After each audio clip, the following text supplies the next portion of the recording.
His Holiness Syedna Mufaddal जी, महाराष्ट्र के मुख्यमंत्री एकनाथ शिंदे जी,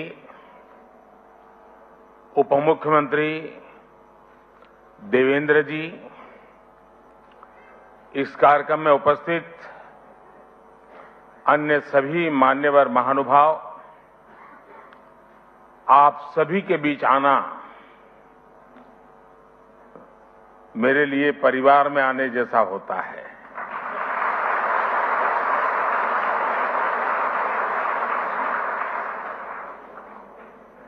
और वो जो मैंने आज आपकी वीडियो देखा, फिल्म देखी, तो मेरी एक शिकायत है और मैं चाहूंगा कि इसमें सुधार कीजिए। आपने बार बार उसमें माननीय मुख्यमंत्री और माननीय प्रधानमंत्री कहा है। मैं आपके परिवार का सदस्य हूं, न मैं यहां प्रधानमंत्री हूं न मुख्यमंत्री हूं।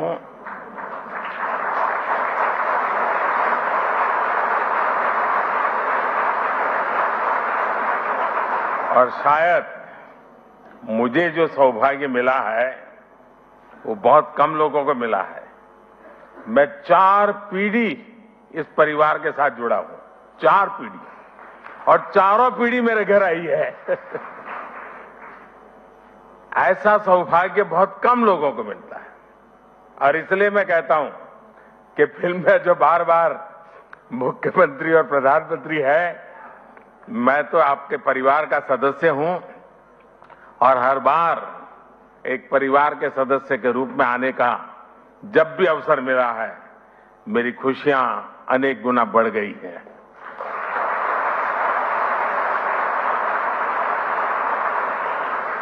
कोई समुदाय, कोई समाज या संगठन, उसकी पहचान इस बात से होती है कि वो समय के अनुसार अपनी प्रासंगिकता को कितना कायम रखता है। समय के साथ परिवर्तन और विकास की इस कसौटी पर दाऊदी बोहरा समुदाय ने हमेशा खुद को खरा साबित किया है।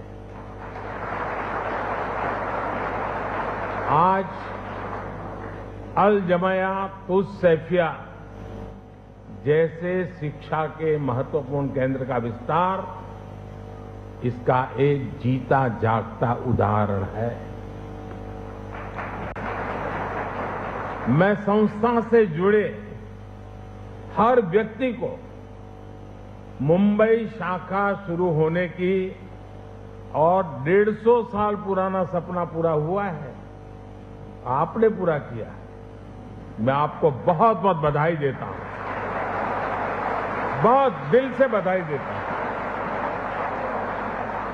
साथियों, दाऊदी बोहरा समुदाय और मेरा रिश्ता कितना पुराना है, ये शायद ही कोई ऐसा होगा जिसको पता न हो। मैं दुनिया में कहीं पर भी गया, वो प्यार एक प्रकार से बरसता रहता है। और मुझे तो, मैं हमेशा एक बात जरूर बताता हूं, मैं सैयदना साहब 99 एज थी, मैं ऐसे ही चला गया वहां सरसपुर। 99 एज में वो बच्चों को पढ़ा रहे थे जी। मेरे मन को वो घटना आज भी इतना प्रेरित करती है। क्या कमिटमेंट, नई पीढ़ी को प्रशिक्षित करने का सैयदना साहब का क्या कमिटमेंट है। 99 एज में भी बैठ करके बच्चों को पढ़ाना, और मैं तो बताऊं 800,000 बच्चे एक साथ पढ़ रहे थे। मेरे दिल को वो दृश्य हमेशा हमेशा प्रेरणा देता रहता है। गुजरात में रहते हुए हमने एक दूसरे को बहुत करीब से देखा है। कई रचनात्मक प्रयासों को साथ मिलकर के भी आगे बढ़ाया है। और मुझे याद है सैयदना साहब की शताब्दी का वर्ष हम मना रहे थे और सूरत में हमारा बहुत बड़ा जलसा था, मैं भी था उसमें। तो सैयदना साहब ने मुझसे कहा तुम मुझे बताओ मैं क्या काम करूं। मैंने कहा मैं कौन होता हूं आपको काम बताने वाला। लेकिन उनका बड़ा आग्रह था, तो मैंने कहा देखिए गुजरात को तो हमेशा पानी का संकट रहता है, आप उसमें कुछ जरूर।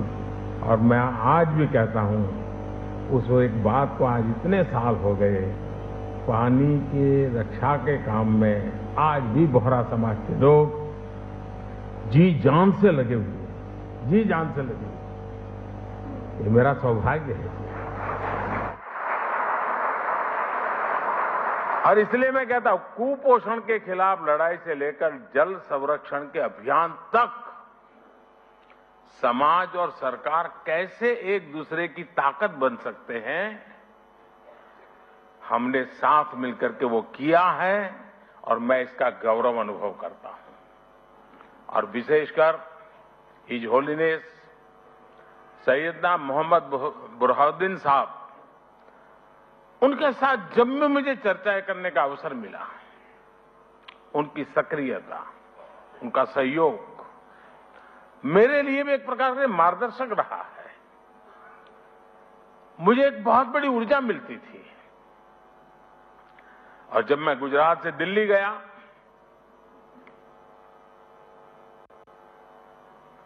आपने गादी संभाली,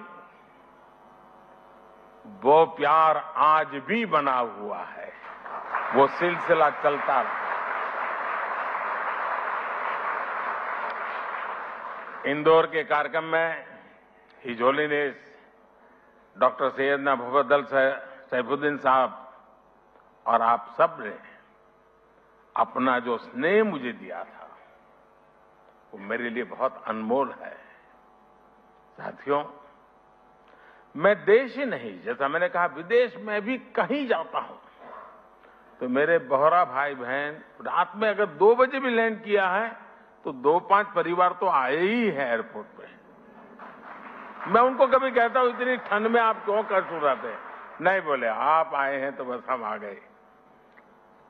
वो दुनिया के किसी भी कोने में क्यों ना हो, किसी भी देश में क्यों ना हो, उनके दिलों में भारत की चिंता और भारत के लिए प्रेम हमेशा दिखाई देता था।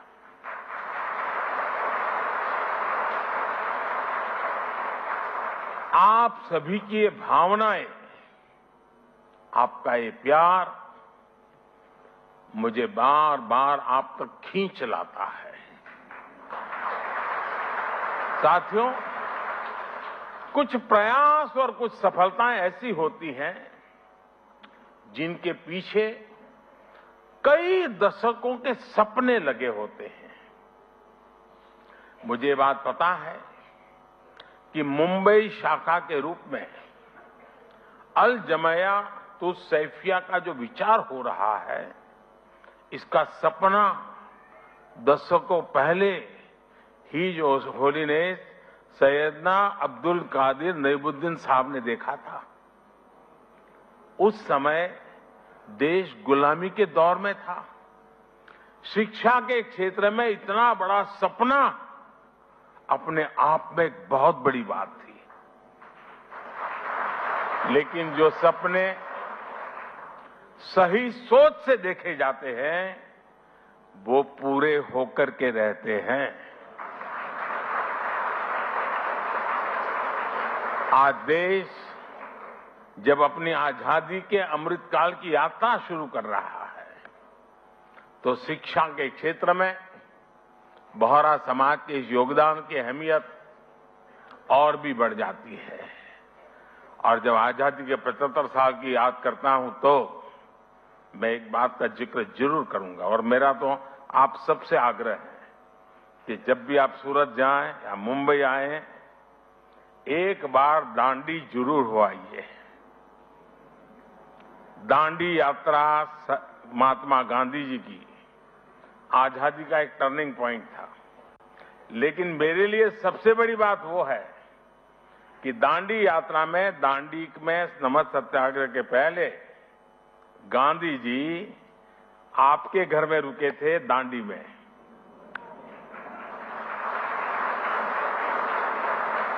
और जब मैं मुख्यमंत्री बना तो मैंने आपसे प्रार्थना की, सैयदना साहब से मैंने कहा, सैयदना साहब मेरे दिल में बहुत बड़ी इच्छा है, एक पल के गंवाए बिना वो बहुत बड़ा बंगलो समुद्र के सामने है बिल्कुल, वो पूरा बंगलो मुझे दे दिया और आज वहां बढ़िया स्मारक बना हुआ है। दांडी यात्रा की स्मृति में सैयदना साहब के वो यादें दांडी यात्रा के साथ अमर हो चुकी है जी।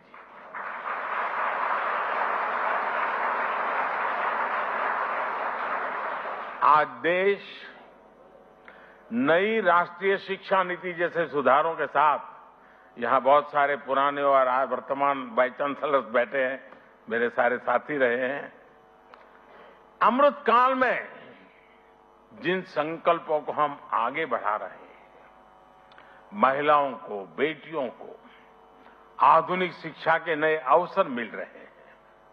इसी मिशन के साथ अल जमायातुस सैफिया भी आगे बढ़ रहा है।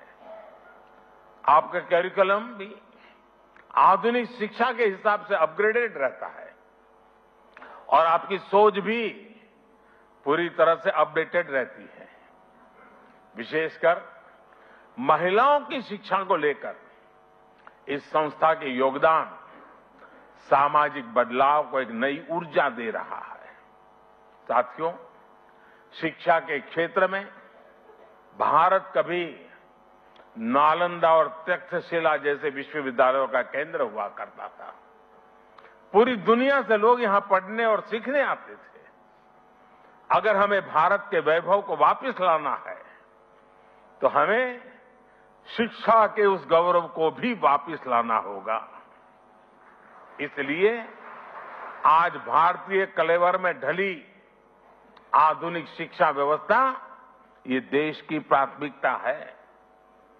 इसके लिए हम हर स्तर पर काम कर रहे हैं। आपने देखा होगा, पिछले 8 वर्षों में रिकॉर्ड संख्या में यूनिवर्सिटीज भी खुली है। मेडिकल एजुकेशन जैसी फील्ड में जहां युवाओं का रुझान भी है और देश की जरूरत भी है, उसे देखते हम हर जिले में मेडिकल कॉलेज खोल रहे हैं। आप देखिए, 2004 से 2014 के बीच देश में 145 मेडिकल कॉलेज खोले थे, जबकि 2014 से 2022 के बीच 260 से ज्यादा मेडिकल कॉलेज खोले गए। बीते 8 वर्षों में देश में, और ये खुशी की बात है, देश में हर सप्ताह एवरी वीक एक यूनिवर्सिटी और 2 कॉलेज खुले हैं। Every week. ये स्पीड और स्केल इस बात के गवाह है कि भारत उस युवा पीढ़ी का पुल बनने जा रहा है जो विश्व के भविष्य को दिशा देगी। साथियों, महात्मा गांधी कहते थे कि शिक्षा हमारे आसपास की परिस्थितियों के अनुकूल होनी चाहिए, तभी उसकी सार्थकता बनी रह सकती है। इसलिए देश ने शिक्षा व्यवस्था में एक और अहम बदलाव किया है। ये बदलाव है एजुकेशन सिस्टम में स्थानीय भाषा को महत्व देना। अब हम देख रहे थे सारा गुजराती में जिस प्रकार से कविता के माध्यम से जीवन के मूल्यों की चर्चा हमारे साथियों ने की। मातृभाषा की ताकत, मैं गुजराती भाषी होने के कारण बहुत शब्दों को से ऊपर उस भावना को पकड़ पा रहा था, मैं अनुभव कर रहा था। साथियों, गुलामी के समय अंग्रेजों ने इंग्लिश को ही शिक्षा का एक पैमाना बना दिया था। दुर्भाग्य से आजादी के बाद भी हम उस हीन भावना को ढोते रहे। इसका सबसे बड़ा नुकसान हमारे गरीब के बच्चों को, दलितों, पिछड़ों और कमजोर वर्ग को हुआ। प्रतिभा होने के बाद भी उन्हें केवल भाषा के आधार पर प्रतियोगिता से बाहर कर दिया जाता था। लेकिन अब मेडिकल और इंजीनियरिंग जैसी पढ़ाई भी स्थानीय भाषा में की जा सकेगी। इसी तरह भारतीय जरूरतों के हिसाब से देश ने और भी कई बदलाव किए हैं। पिछले कुछ वर्षों में हमने पेटेंट इकोसिस्टम पर काम किया और पेटेंट फाइल करने को आसान बनाया है। आज आईआईटी, आईआईएससी जैसे संस्थानों में पहले से कई ज्यादा संख्या में पेटेंट फाइल हो रहे हैं। आज शिक्षा के क्षेत्र में बड़े पैमाने पर टेक्नोलॉजी का इस्तेमाल हो रहा है। इसलिए स्कूलों में लर्निंग टूल का उपयोग होने लगा है। अब युवाओं को किताबी ज्ञान के साथ ही स्किल, टेक्नोलॉजी और इनोवेशन के लिए तैयार किया जा रहा है। इससे हमारे युवा रियल वर्ल्ड के प्रॉब्लम के लिए तैयार हो रहे हैं, उनके सॉल्यूशंस खोज रहे हैं। साथियों, किसी भी देश में उसका एजुकेशन सिस्टम और उसका इंडस्ट्रियल इकोसिस्टम दोनों ही मजबूत होना जरूरी होता है। इंस्टीट्यूट और इंडस्ट्री ये दोनों एक दूसरे के पूरक होते हैं। ये दोनों युवाओं के भविष्य की नींव रखते हैं। दाऊदी बोहरा समाज के लोग तो खासकर बिजनेस में काफी सक्रिय भी और सफल भी हैं। बीते 8-9 वर्षों में आपने ईज ऑफ डूइंग बिजनेस की दिशा में ऐतिहासिक सुधारों को देखा है, उसके प्रभाव को महसूस किया है। इस दौरान देश ने 40,000 कंप्लायंसेस को खत्म किया, सैकड़ों प्रावधानों को डीक्रिमिनलाइज किया। पहले इन कानूनों का डर दिखाकर एंटरप्रेन्योर्स को परेशान किया जाता था। इससे उनका बिजनेस प्रभावित होता था। लेकिन आज सरकार जॉब क्रिएटर्स के साथ खड़ी और उनको पूरा समर्थन देने वाली सरकार है। पिछले कुछ वर्षों में विश्वास का अभूतपूर्व वातावरण तैयार हुआ है। हम 42 सेंट्रल एक्ट में सुधार के लिए जन विश्वास बिल लेकर आए हैं। कारोबारियों में भरोसा जगाने के लिए हम विवाद से विश्वास योजना लेकर के आए हैं। इस बार के बजट में भी टैक्स दरों में सुधार जैसे कई कदम उठाए गए हैं। इससे कर्मचारियों और उद्यमियों के हाथों में ज्यादा पैसा आएगा। इन बदलावों से जो युवा जॉब क्रिएटर बनने का सपना देख रहे हैं, उनके लिए आगे बढ़ने के कई अवसर पैदा होंगे। साथियों, एक देश के रूप में भारत के लिए विकास भी महत्वपूर्ण है और साथ साथ विरासत भी महत्वपूर्ण है। यही भारत में हर पंथ, समुदाय और विचारधारा की भी विशेषता रही है। इसलिए आज देश परंपरा और आधुनिकता के संगम की तरफ विकास के रास्ते पर आगे बढ़ रहा है। एक और देश में आधुनिक फिजिकल इंफ्रास्ट्रक्चर बन रहा है, तो साथ ही देश सोशल इंफ्रास्ट्रक्चर भी निवेश कर रहा है।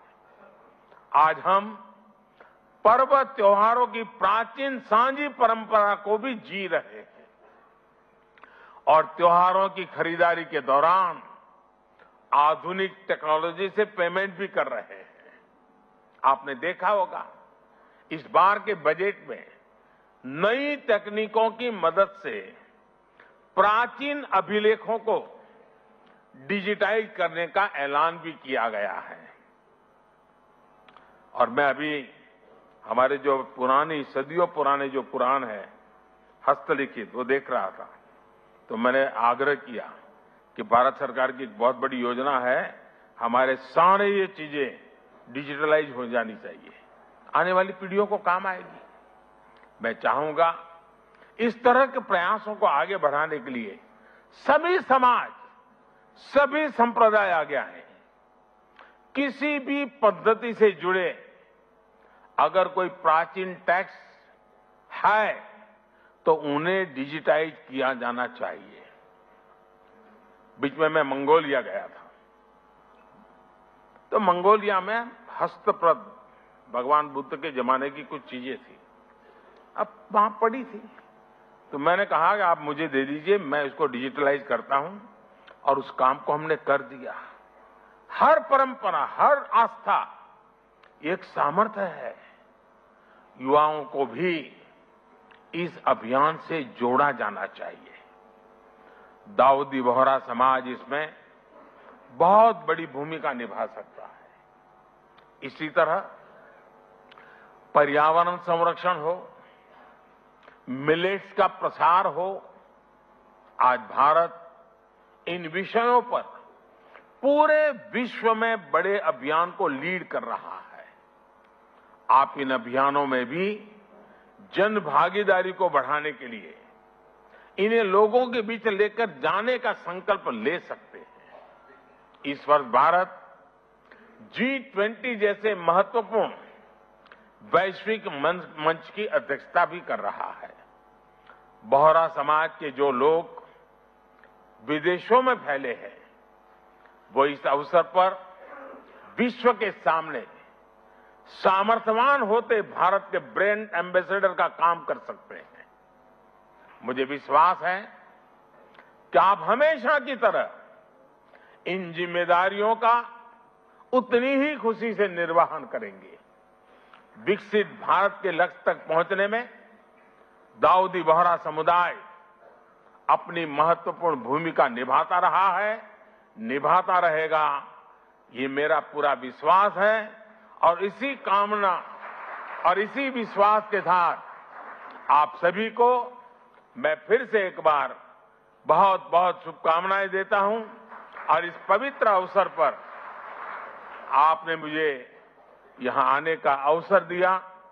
सैयदना साहब का विशेष प्यार रहा है। पार्लियामेंट चल रही थी, फिर भी मेरे लिए यहां आना उतना ही महत्वपूर्ण था, और इसलिए मुझे आज आकर के आप सबके आशीर्वाद लेने का सौभाग्य मिला। मैं फिर एक बार आप सबका हृदय से बहुत बहुत धन्यवाद करता हूं। बहुत बहुत धन्यवाद।